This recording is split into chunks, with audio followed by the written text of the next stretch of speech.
Channel 5 news நேயர்களுக்கு வணக்கம்.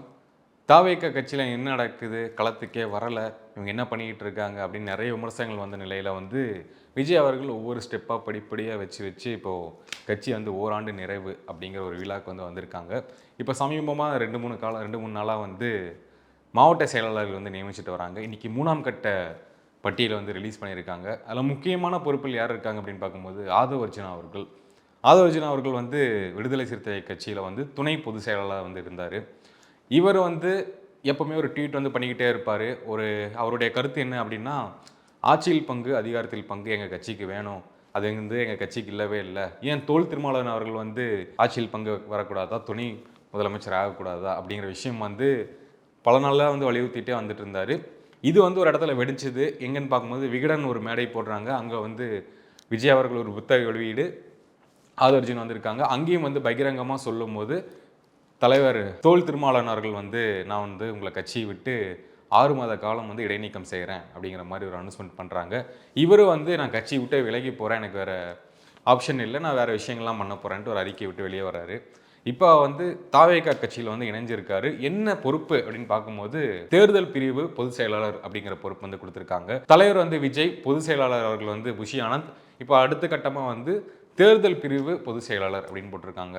என்ன இது தேர்தல் பிரிவு பொதுச் செயலாளர் அப்படின்னு பார்க்கும்போது புதுசாக இருக்கே இந்த பொறுப்பு, நம்மளாம் கேள்விப்பட்டதே இல்லையா அப்படின்னு நிறைய பேர் யோசிப்பீங்க. நானும் அப்படி தான் யோசித்தேன். தேர்தல் சமயத்தில் வேலை பார்க்கறதுக்காக இந்த தேர்தல் பிரிவு அப்படிங்கிற மாதிரி எப்போவுமே அனௌன்ஸ் பண்ணுவாங்க. இந்த மாதிரியான தெரியாத பொறுப்புகள் யாராவது அனௌன்ஸ் பண்ணியிருக்காங்களா அப்படின்னு பார்த்தோம்னா, செயல் தலைவர் அப்படிங்கிற பதவி 2017 ஆண்டு கலைஞர் அவர்கள் இருந்தாங்க. அவருடைய உடல்நலம் சரியில்லாத காரணத்தினால மு.க. ஸ்டாலின் அவர்களை நீங்கள் தான் செயல் தலைவர் அப்படின்னு அனௌன்ஸ் பண்ணியிருந்தாங்க. இந்த பதவி வேறு எந்த கட்சியிலையுமே இருந்தது கிடையாது. தேர்தல் பிரிவு பொறுப்பாளர் அப்படிங்கிற பொறுப்பு நிறைய கட்சியில் நடந்துட்டு வருது. ஒரு சமீபத்தில் ஒரு எடுத்துக்காட்டு சொல்லணும் அப்படின்னா, வயநாட்டில் ராகுல் காந்தி அவர்கள் தேர்தலில் நிற்கும் போது தேர்தல் பிரிவு பொறுப்பாளர் அப்படின்னு போட்டது ஒரு முன்னாள் தலைவர் தங்கபாலு அவர்களை போட்டாங்க.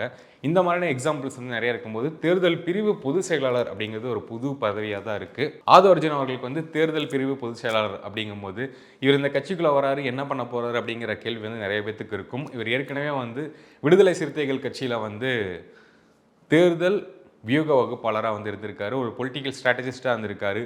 எப்படி வந்தால் நம்ம ஜெயிக்க முடியும், இதெல்லாம் பண்ணால் நம்ம ஜெயிக்க முடியும் அப்படிங்கிற வகையில் வியூகம் வகிச்சு இருந்தார். இப்போ அதே பொறுப்பில் தான் இங்கேயும் வகிக்க போகிறார் அப்படிங்கிற விஷயம் தான் பரவிக்கிட்டு இருக்கு. ஏன்னா தேர்தல் பிரிவு அப்படின்னு இருக்கும்போது அந்த தேர்தலை ஜெயிக்கணும், அதுக்கு என்னென்ன செய்யணும் அப்படிங்கிற விஷயம் எல்லாமே ஆதவ் அர்ஜுனா கிட்ட கொடுத்துருக்கிற மாதிரி ஒரு தகவல் வருது.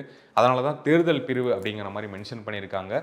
இது எல்லாருமே தேர்தலுக்கு ஒரு 3 மாதம் முன்னாடி 4 மாதம் முன்னாடி தான் இந்த விஷயம் எல்லாமே பண்ணுவாங்க. தேர்தலுக்கு இன்னி 14 மாதங்கள் இருக்குது. அந்த நிலையிலேயே தாவேகா கட்சி இப்போவே அனுபவிச்சிருக்காங்க. நிறைய இடத்துல விஜய் அவர்களே நெருங்க முடியல. ஒரு 2 பேர் இருக்காங்க, அவங்கள தாண்டி பார்க்க முடியல. சிலர் கருத்துக்கள் என்னென்னா, காசு கொடுத்தா பொறுப்பு தராங்க, அந்த மாதிரியான விஷயங்கள் எல்லாமே பரவிட்டு இருந்த நிலையில் விஜய் அவர்கள் ஒரு அதிகாரமிக்க ஒரு முடிவு எடுத்திருக்காங்க. காசு வாங்கிட்டு வர மாதிரி இருந்தால் கட்சியிலே இடம் இல்லை, எந்த பொறுப்பாக இருந்தாலும் அதுக்கு இடமே இல்லை அப்படிங்கிற மாதிரி ஒரு சூப்பரான அனௌன்ஸ்மெண்ட் கொடுத்துருக்காரு. அதையும் தாண்டி டைரெக்டாகவே இன்டர்வியூ பண்ணி தான் பொறுப்பாளருக்கு நியமிக்கிறாரு. யாரையுமே உள்ளே விடல, இன்க்ளூடிங் பொதுச் செயலாளர் என் ஆனந்த் அவர்களையுமே. அதனால் இது ஒரு நேர்மையாக நடந்துக்கிட்டு இருக்குது இந்த கலந்துரையாடல் அப்படிங்கிற மாதிரியான விஷயங்கள் பரவிக்கிட்டு இருக்குது. தாவேகா ஒரு ஹெல்த்தியாக போயிட்டுருக்கு.